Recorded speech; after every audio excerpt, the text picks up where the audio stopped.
Você tem certeza que a realidade em que você vive é de fato real? O que sentimos e percebemos por nossos sentidos correspondem mesmo à realidade? E a realidade corresponde ao mundo particular de cada um ou ao mundo comum em que vivemos? Muito provavelmente você já deve ter ouvido falar disso no cinema, por exemplo. Mas saiba que esse questionamento foi feito há muito tempo por um filósofo grego chamado Platão.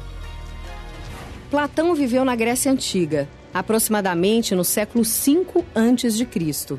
Em Atenas, fundou uma escola chamada Academia, que incentivava os estudantes a pensar por conta própria, por meio de investigação científica e filosófica. Entre muitas obras de grande importância para a filosofia, Platão escreveu A República, um argumento a respeito da cidade ideal, onde a divisão do trabalho seria feita de acordo com as aptidões de cada um. É neste livro que se encontra a passagem mais famosa de toda a obra de Platão, o mito da caverna. Imagine que existam homens presos desde a infância numa espécie de caverna. Um lugar subterrâneo, escuro. Há apenas uma pequena entrada para a luz, que vem de uma fogueira localizada fora da caverna. Os homens estão acorrentados, não podem se mexer, nem mesmo virar o pescoço para o lado. Tudo o que eles fazem é olhar para uma parede em frente a eles. Nessa parede, eles conseguem ver somente sombras projetadas do que acontece fora da caverna. Sombras de pessoas carregando alguma coisa por cima de um muro. Temos então duas realidades, dois mundos diferentes, um dentro da caverna e outro fora dela. Como é isso?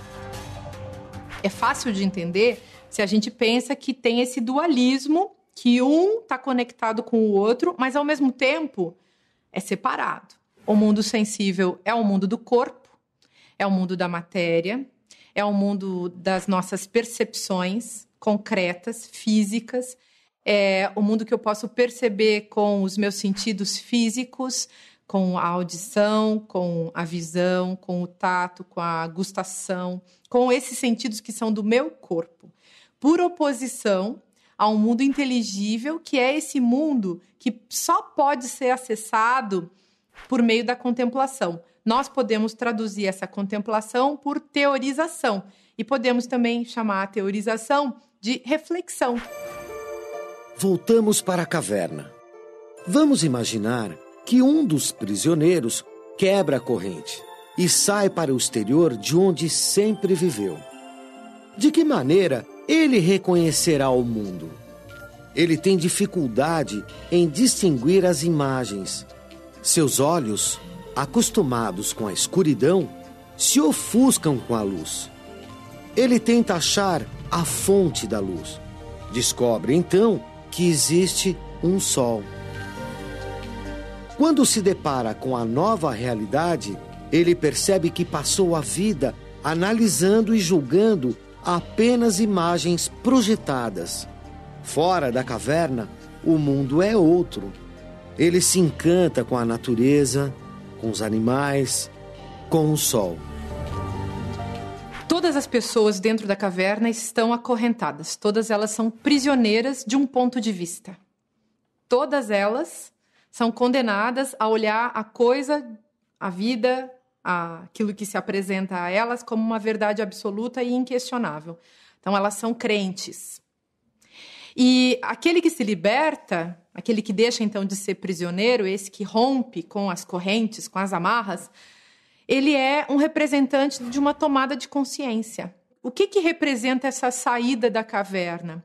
Representa, então, a tomada da consciência, mas um encontro com o conhecimento. O que é o conhecimento?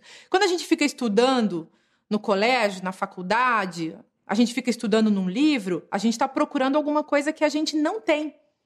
O conhecimento é aquilo que eu não tenho. E por isso que o personagem desse prisioneiro que se liberta, ele fica tão fascinado com aquilo que ele encontra. A luz do sol, a luminosidade, ela é uma metáfora desse conhecimento. O conhecimento que tem a ver, então, com a racionalidade, com a razão, com o pensamento, e que tem a ver com a contemplação daquilo que é maior do que a minha ignorância. A gente pode dizer que a luz do sol que aparece, então, nessa alegoria, ela é uma metáfora da própria filosofia. Por quê? Qual é a diferença que existe entre a filosofia e outras formas disciplinares de conhecimento?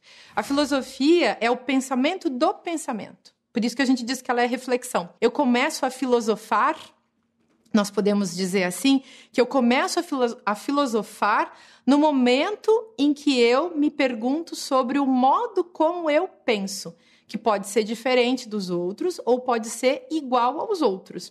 Na nossa cultura, a publicidade, por exemplo, coordena o modo de pensar das pessoas. A gente compra todo dia um monte de pensamento pronto.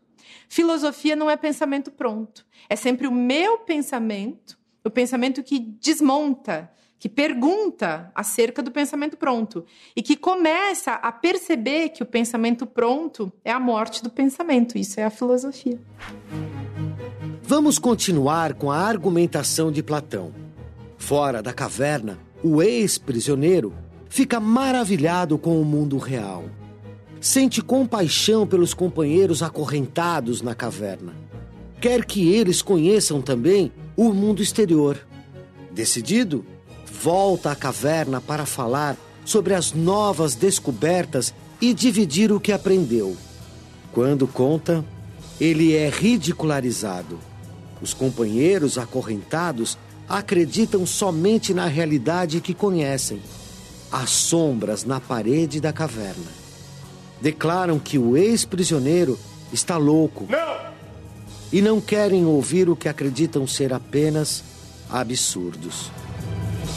Isso é muito interessante, esse momento em que ele sai e ele volta. Quando ele volta, ele é vítima de preconceito.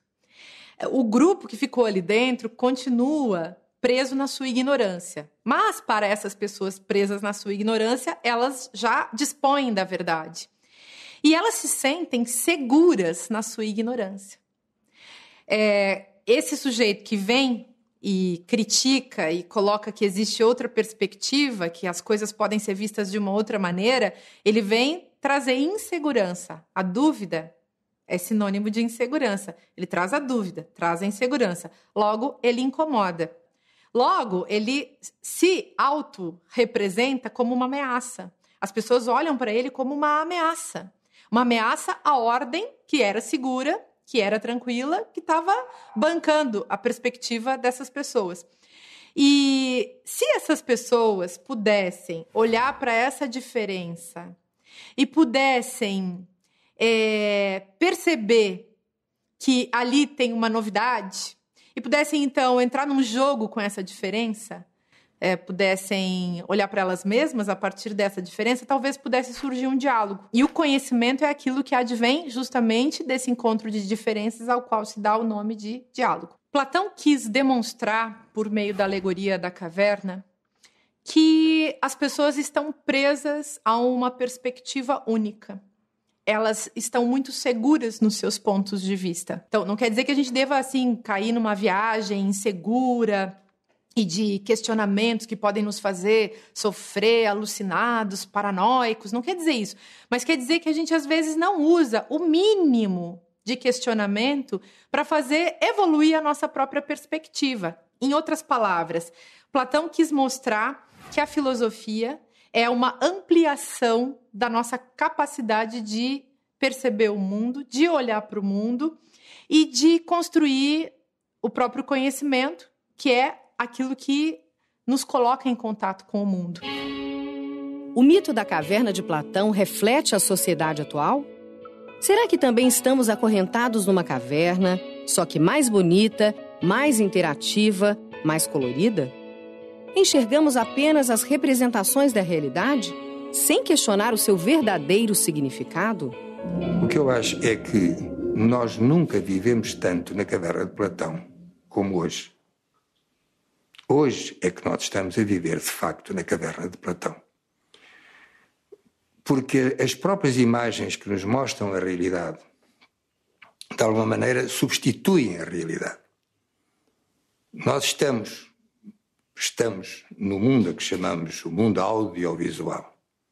Nós estamos, efetivamente, a repetir a situação das pessoas aprisionadas ou atadas na caverna de Platão, olhando em frente, vendo sombras e acreditando que essas sombras são uma realidade. Foi preciso passarem todos estes séculos para que a caverna de Platão aparecesse finalmente num momento da história da humanidade, que é hoje. E vai ser cada vez mais. E você? Está acorrentado vendo sombras na parede? Ou já saiu da caverna para explorar o mundo exterior? Filosofar é seguir além das aparências. Você aceita esse desafio?